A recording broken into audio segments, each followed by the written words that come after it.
செய்தியாளர் பாண்டியராஜன். வணக்கம் பாண்டியராஜன், உங்களிடம் இருக்கும் தகவல்களை பகிர்ந்து கொள்ளுங்க. அரசு மற்றும் அரசு உதவி பெறும் பள்ளிகளில் பணியாற்றக்கூடிய ஆசிரியர்களுக்கு பதவி உயர்வு பெறுவதற்கும் மேலும் அவர்கள் பணியில் தொடர்வதற்கும் டெட் தேர்வு கட்டாயம் என உச்சநீதிமன்றம் தீர்ப்பு வழங்கியிருக்கிறது.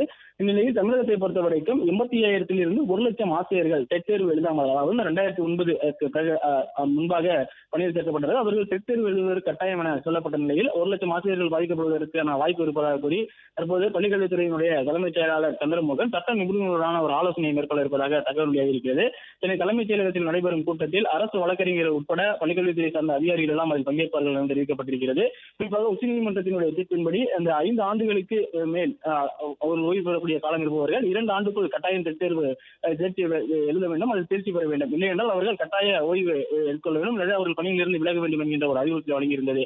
இந்நிலையில் தான் பள்ளிக்கல்வித்துறை செயலாளர், பள்ளிக்கல்வித்துறை அதிகாரிகள் மற்றும் சட்ட நிபுணர்களுடனான ஒரு ஆலோசனை கூட்டத்தை இந்த தலைமைச் செயலகத்தில் மேற்கொள்கிறார்.